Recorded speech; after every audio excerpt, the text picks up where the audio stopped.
Este é o programa ANEFAC News, diretamente do Congresso Anual de Executivos, onde as ideias não param e a inovação está por toda parte. Prepare-se para mergulhar em uma jornada sobre liderança, tributação, inovação, estratégias corporativas e muito mais. Olá, pessoal. Eu sou Pedro Fará, membro do Conselho de Administração da ANEFAC, com uma experiência de 40 anos em auditoria e riscos. E nesse episódio nós vamos falar sobre riscos e resiliência organizacional em um mundo em transformação. Tenho aqui comigo a Lúcia Helena Domingos e o Rodrigo Olinto. A Lúcia Helena é advogada e o Rodrigo Olinto é um sócio de Risk Consulting da Ernst Young. Rodrigo, na gestão de riscos e na resiliência das empresas, como você abordaria esse tema? Bom, dentro dos clientes que eu atuo, eu busco sempre uma visão integrada, né, onde a gente identifica e discute os riscos que podem ali causar qualquer tipo de variação no alcance da estratégia do negócio, né, e dentro dessa discussão a gente entende também os riscos que podem causar uma interrupção não programada dos negócios, né? E dentro da análise de risco, né, considerando o apetite a risco de cada organização, a gente entende o que a gente precisa melhorar dentro do ambiente de controles, né, dentro do ambiente tecnológico, dentro do ambiente de governança, de forma a mitigar os riscos, né, e trazer ali, né, uma probabilidade, uma vulnerabilidade menor para o negócio, né? E, ao mesmo tempo, observando os riscos que têm um maior impacto, né? E aí, independente da vulnerabilidade, pensando em termos operacionais, em termos de compliance, trabalhar numa agenda de gestão de incidente, gestão de crise, gestão de continuidade de negócio, de forma a gente também trazer uma mitigação ao impacto daquele determinado risco, né? Então, a gente faz com que a exposição desses termos ela seja reduzida tanto no eixo de vulnerabilidade quanto no eixo de impacto. Então, essa visão integrada, ela ajuda a gente a entender quais são as prioridades, aonde a gente vai investir nossos recursos, tem uma visão de longo prazo, uma visão de jornada, onde a gente busca antecipar as ameaças e eventualmente, né, algo pode acontecer no negócio que a gente não previu, mas a gente tem como reagir, a gente tem como manter o processo funcionando, porque a gente tem um plano A, um plano B, um plano C, para caso aquele processo seja interrompido em função de uma análise de risco, em função de um trabalho de risco que foi feito. Então, a gente trabalha muito nesse sentido com os clientes, de forma geral, no mercado, para trazer essa visão integrada para a proteção e para a resiliência e sustentabilidade dos negócios. Perfeito.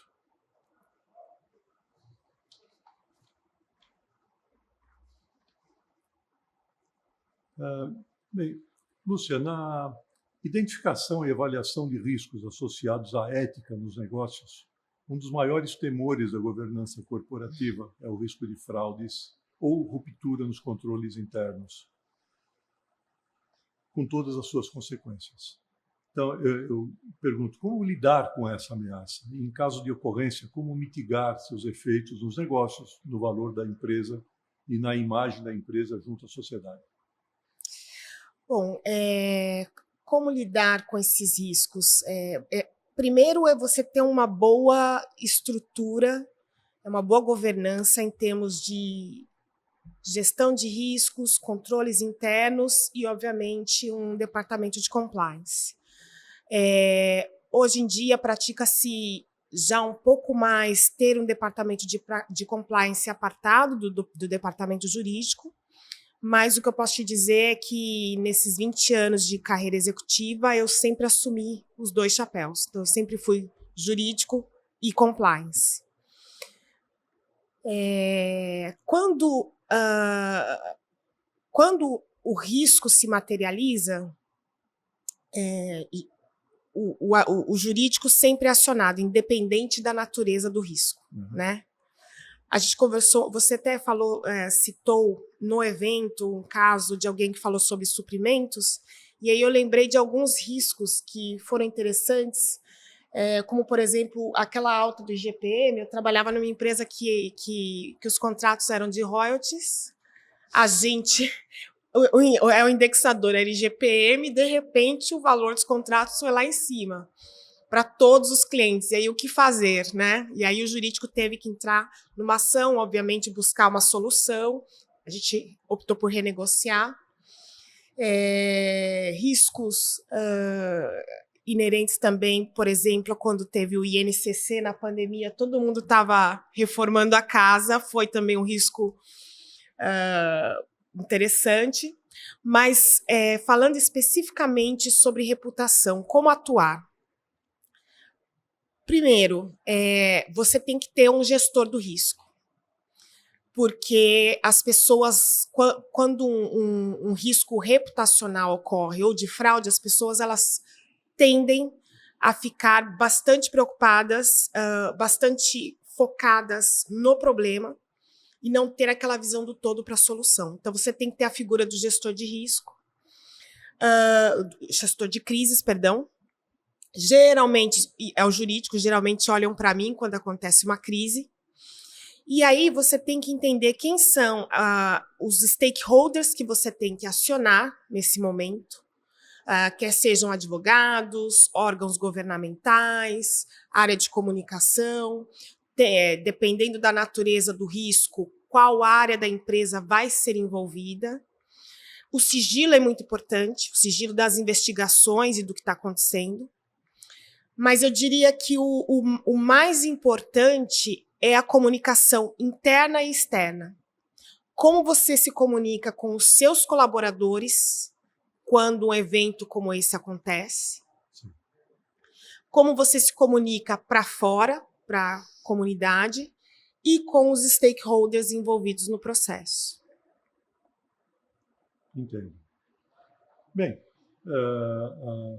a minha experiência em conselho de administração mostrou que as grandes dúvidas, né, surgem quando você vai iniciar uma discussão de planejamento estratégico e identificação de riscos.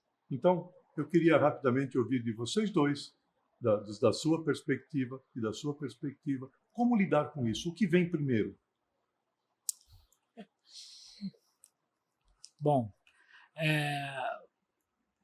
eu entendo que o planejamento estratégico ele é a direção, né? Ele é o que é o norte, o caminho que a gente quer seguir, né? A montanha que a gente quer escalar, né? E a gestão de riscos é a bússola que ele vai ter no caminho, né? Para guiar, né?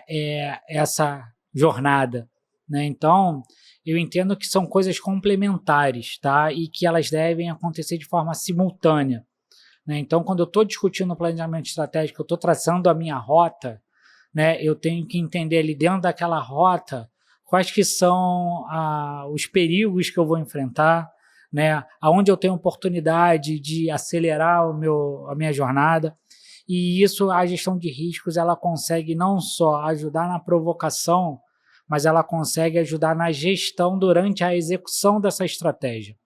Então, respondendo a sua pergunta de uma forma objetiva, eu acho que eles têm que trabalhar de uma forma conjunta, né? Não vejo um começando antes do outro, eu acho que eles começam, né, de uma forma integrada, e empresas que tomam essa atitude, que fazem dessa forma, elas tendem a ter mais sucesso porque elas estressam mais os cenários e elas tendem a ter uma reação mais organizada e estruturada caso algo saia do planejado. Eu compartilho do que disse o Rodrigo, mas no dia a dia da empresa, o que eu vejo é que já existe uma resistência natural, não à gestão de riscos, mas a engajar no trabalho de gestão de riscos. Muitos dos meus pares sempre olharam a área de gestão de riscos como uma área que vem aqui, me pergunta quais são os riscos e eu devolvo e ele se resolve.